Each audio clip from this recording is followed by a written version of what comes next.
Hey guys, welcome back to the channel. It has been a hot minute since I posted the last video on my 70 Camaro build, and you're soon gonna find out why. This is Costantino Garage.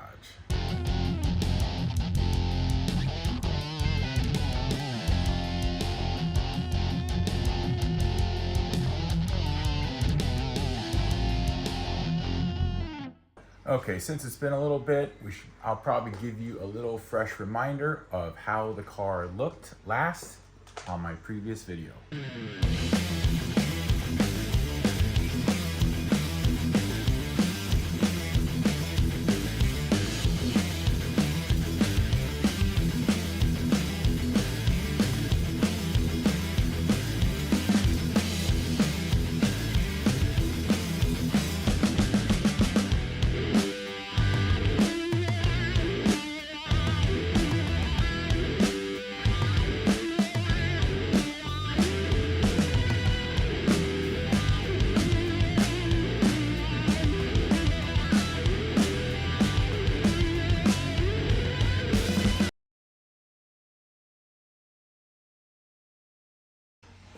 And now it looks like this. Isn't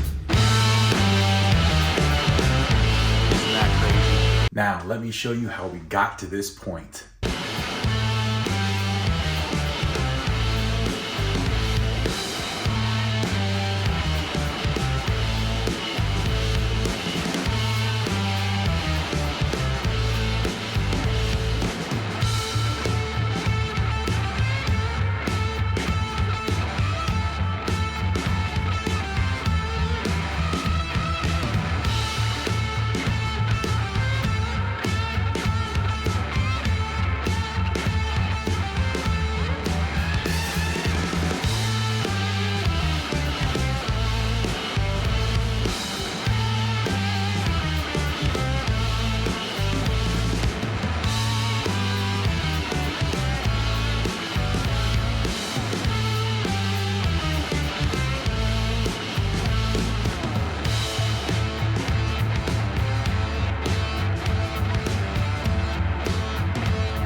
So yes, lots of progress on this bad boy.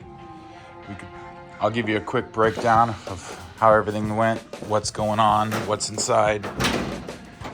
So this started out as a basic 10-point cage kit that I got from Competition Engineering, and we just evolved it from there, adding just triangles and supports everywhere.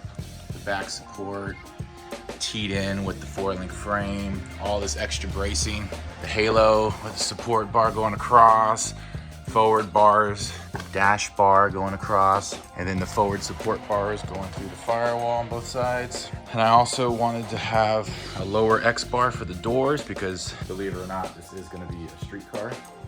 What do you fellas got there? Stuff. So the cage work and chassis stuff came out really good.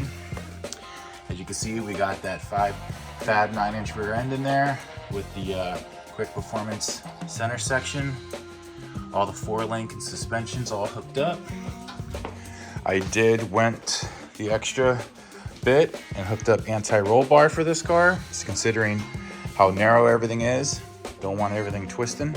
We got the big wheels and tires tucked up under here. Thicker than a Snicker. Went with Moser axles, 35 spline, so everything is nice and tight. The problem with these 70 Camaros is the rear quarters, how they angle over, so you can't really get the rear tire too tight. I think I did a pretty good job. Well, I'll tell you who had a huge hand in it in a moment, but I wanted to get the rear tire as tight to the quarter as you can, and also as low as I can. So I sacrificed a little ride height to get it tighter because I just think having those rear tires sucked far deep into the body, it just looks horrible. I mean, look at that shot there with all the cage work and rear end. front bars are nice and low and tight, which is great. We also had to stretch the rear quarters. You probably couldn't even tell. Stretch the quarters about 4 inches back. Set the rear end back a little bit so it fits nice and tight.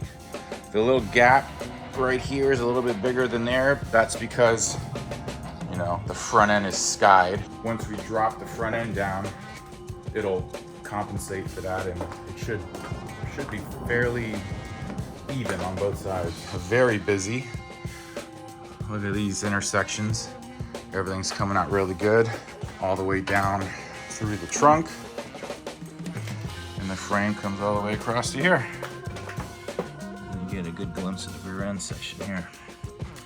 So what I'm gonna do here is I'm actually gonna take this rear end out, give that rear end a custom paint job. These rear coilover springs are not the correct springs. I have the correct springs right there.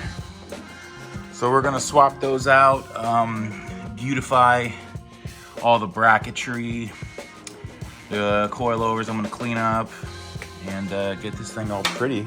I mean, we even got parachute mount. Yes, we're running parachutes. We're running wheelie bars. This thing is gonna be a street race car. Race car? That is where we're at. So the backstory on how I got this far was I had a shop lined up a few months back, and they kept giving me the push around saying, yeah, we can't get to you till this day, come back this day. Then I come back that day and I can't do it for some other reason. So finally, after months, I'm like, forget it. The car is waiting, ready to be done as far as chassis work. So at a moment of desperation and don't know what I'm gonna do, because I could attempt the chassis stuff, but I really didn't want to, because this stuff has to be precise. You have to know what you're doing. If the 4-link frame's a little off, then everything is just gonna be jacked. I used the powers of the internet and shot out a couple posts on Facebook and other feeds and asking if anyone knew a shop or who could do this. And sure enough, a guy messaged me saying, hey, I've been doing this stuff for 30 years. I could do it, come on down. So I met with him. He's a great guy. We hit it off, boom. A few weeks later, had my car in his place and knocked it out in a month. So it's really hard, especially in Northern Oregon here. It's a culture shock from me being from California, seeing fab shops and race cars and stuff everywhere on the street racing scene. It's just nuts. And then you come to Oregon and the culture shock is crazy. Like it's nothing but Subarus and Priuses out here. So I had to figure out where to resource hot rodders and street race people. So luckily I was able to find some great people that helped me out and that wouldn't charge you freaking hundreds of thousands of dollars like a lot of these freaking fab shops are. And here we are. End result, badass chassis, cage, roller, ready to go so I can continue on.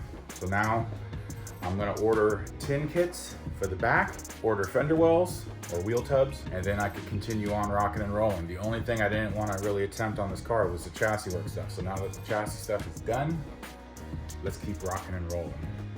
But anyways, that's pretty much it. That's the update of this car as of now. You're gonna see a lot more future videos on this car now that it's back home.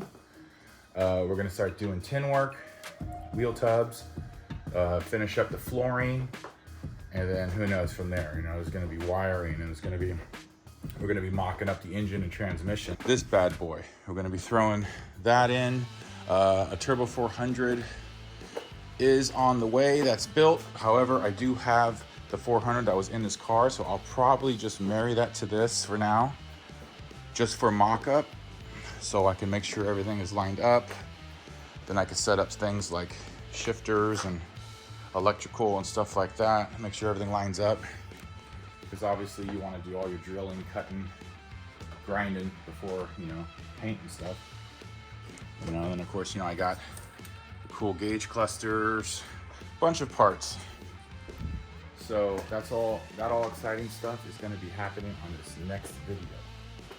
But guys, appreciate you watching. Huge shout out to Bob for having a huge helping hand into this build.